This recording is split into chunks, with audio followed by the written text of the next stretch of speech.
Ah, yes, the deep, dark woods. You see, nothing quite captures the imagination like the lonely, desolate places in the world. And what could be lonelier or more desolate than the oldest mountains in the world? My friends and I grew up with a natural predilection toward the darker side of life. Let me give an example. In junior high, we were always playing Monster Hunter, pairing up like the cast of Supernatural. By high school, we had mostly abandoned the game. Mostly. We still researched every dark entity, haunted location, and obscure local legend we could find. But keep it from the other kids in school and our parents because they all thought it was bullshit. We did too, well, at least most of the time. But I think deep down inside, we were still those junior high kids playing at being an amateur version of Sam and Dean. Or some such. We had just learned to keep it to ourselves. There were 4 of us in my tight little knit group.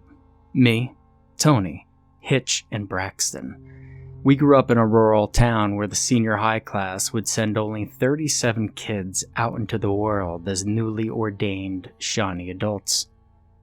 That was the largest graduating class from our school. And we were in it.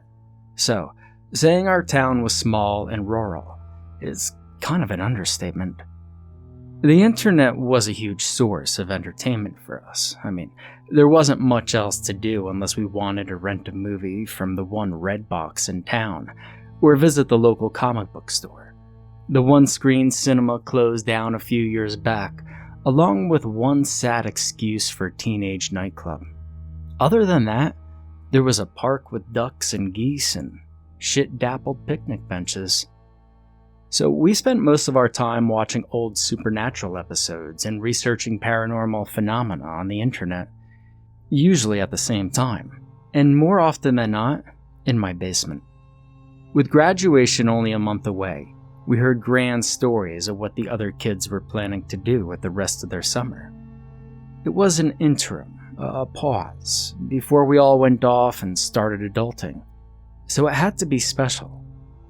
A large group was heading for a good time at the beach. I don't remember if it was in Florida or South Carolina, but we weren't interested in all the hot days with sand up the cracks of our asses and sunlight. No, way too much sunlight. We were going to spend our time in the woods. We planned and bought supplies weeks beforehand, and I still remember how excited we were about going off on our own to explore the woods. Hunt for proof that something strange and mysterious still did exist in our world. Proof that all the stories and shows were not just offshoots of some twisted imaginations. But looking back, I do wish we had gone to the beach. The after-graduation party at Holder's Pizza was, well, cheesy. It was more like a kid's birthday party than graduation party. But we smiled and tried to act gracious because our parents had all gone in to have the celebration. It was boring. All of us wanted to get away and get down to partying our own way. And so we did. 26 of the 37 graduates ended up shit-faced beyond repair that night. All 26 of them had hangovers from hell for the next day, too. It actually took me and my friends more like 2 full days to completely recover. Was it worth it? Well, in retrospect, I'd say probably not. What's worth having a 2-day migraine and feeling like you're walking through the tilted funhouse at the carnival? The following Saturday, we loaded up and headed for the mountains, as most of the others headed for the beach, where more booze and sun poisoning and jellyfish stings awaited them.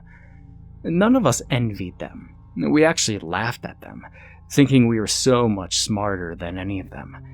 I mean, we were going to the woods, nature, cool mountain breezes, gorgeous nature all over us, clean, clear rivers with nothing in the water that could eat one of us for lunch and still need a snack before dinner time. Fuck sharks. No. We didn't think anything of the dangers, the real world or paranormal. I mean, why should we? Have you ever been around a group of 18-year-old man-boys? There's enough testosterone and machismo there to turn a supermodel into Arnold Schwarzenegger just by walking too close. So no, snakes, bears, coyotes, none of that bothered us in the least. As for paranormal stuff, well, we had been at it for years and years. The scariest thing we had witnessed was a rocking chair that wobbled slightly when no one was near it. Probably just an old floor that gave as we stepped into the room. And just like any other group though, we could spook each other with stories. And our first night camping under the stars, more like under the thick foliage of the trees and small strips of sky showing through, we told a lot of stories. The scariest story though was when Hitch told us about the time he accidentally walked in on Anne Lisa Witt's grandmother in the shower because he thought it was Anne. I'm sure the incident scarred him for life. Hell, I've seen her. It definitely would have scarred me for life. But anyway, I digress. The third night, we had trekked far enough away from civilization to feel as if something paranormal might really exist. Something could possibly happen that we couldn't explain. Tony took the opportunity to tell us about a legend he had recently found on the internet. It was supposedly true, as are all legends. None of us had ever heard of a corpse maker entity, though. We all went into supernatural mode, though, naming off what to do for different paranormal situations, how best to protect against them, destroy them, whatever came to mind, really. You know, salt circles for protection, devil traps, angel and demon banishment spells, spirit warding, and the famous salt, lighter fluid, and Zippo banishment of angry ghosts. But a corpse maker? Well, no one was sure what it was or how to protect against it, let alone what would banish or destroy it. And looking back, maybe it was the excitement of not knowing that still made us all cling to the legend and do what we did. The corpse maker, according to the great and knowledgeable internet, was an entity that had been around for thousands of years, maybe longer. It takes many forms: plagues, mass murderers, serial killers, large-scale catastrophes like the Titanic, and even the biblical angel of death. And while those things sound distant and very unlikely to touch our own lives, what came next brought it all home to us.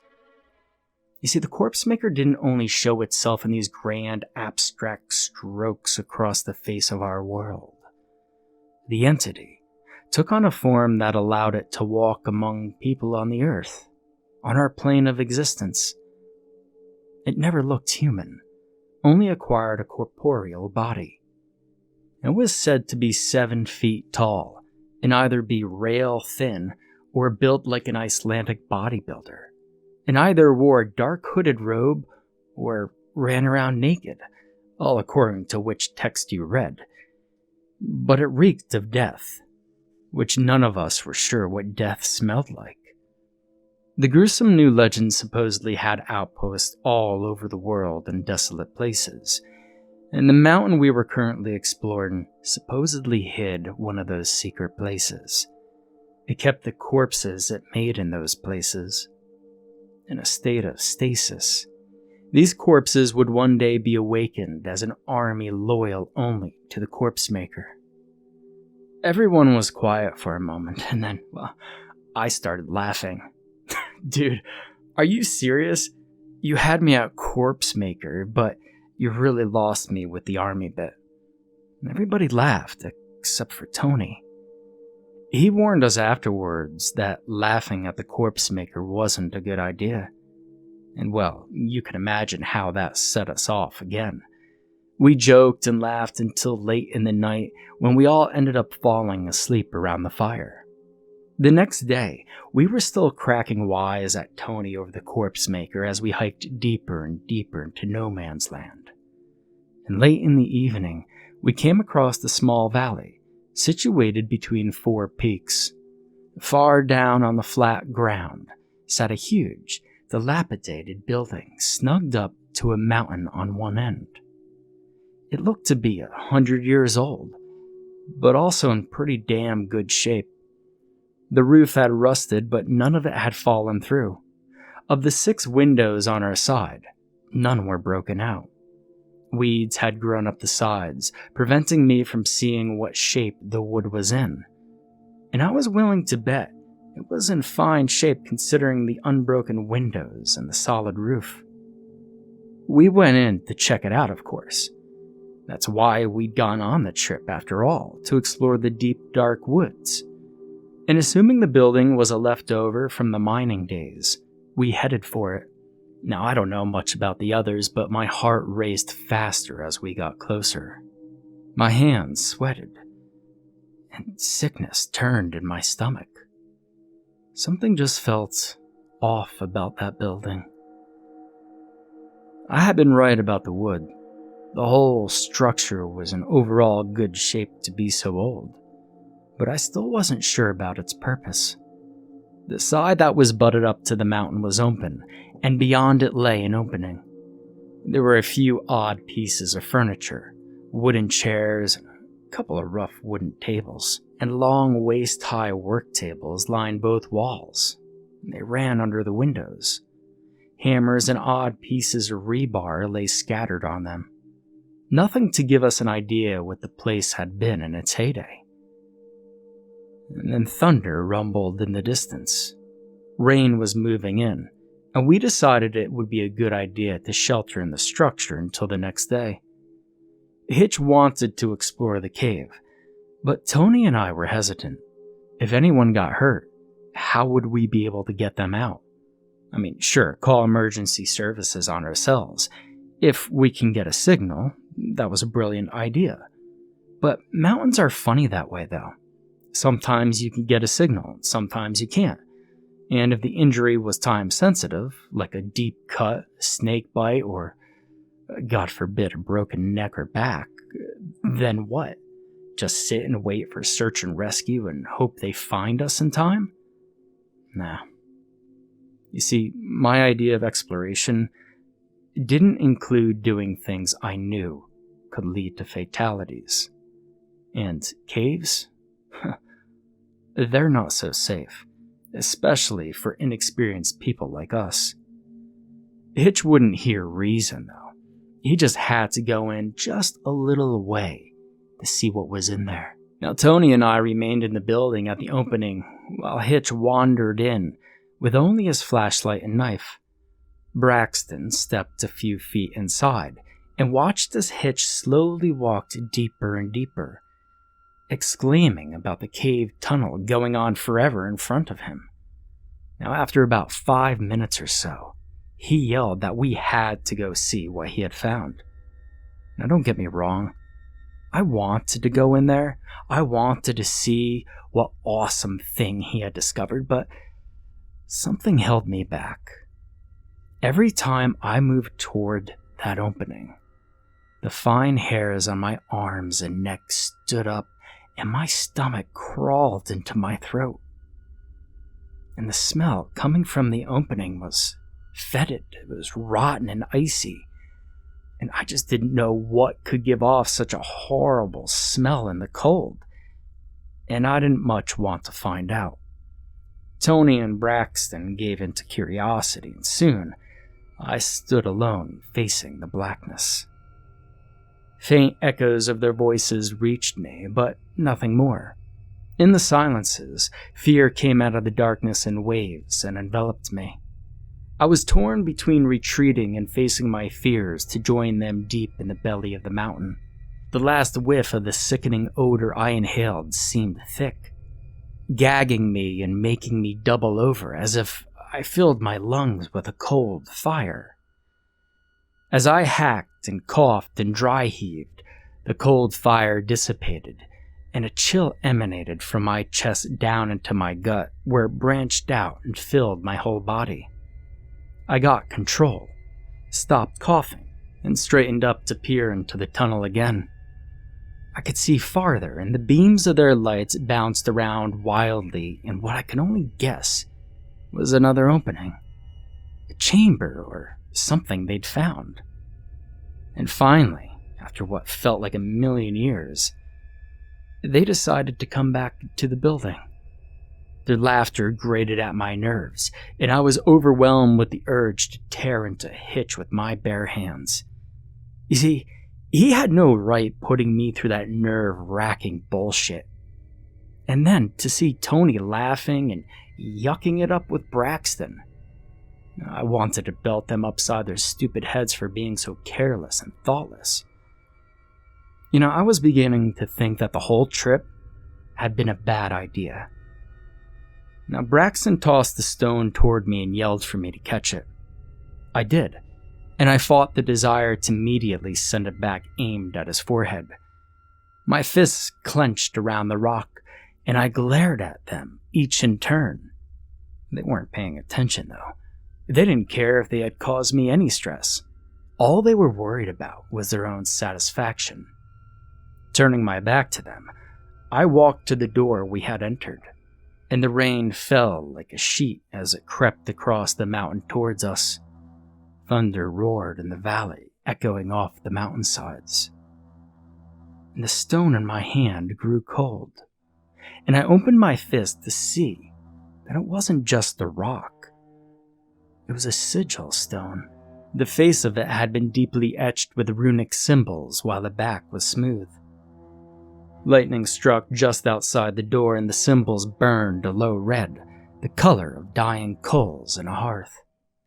I dropped the stone to the floor, but the symbols were burned into my eyes and floated like ghosts in my vision as I turned to face the others.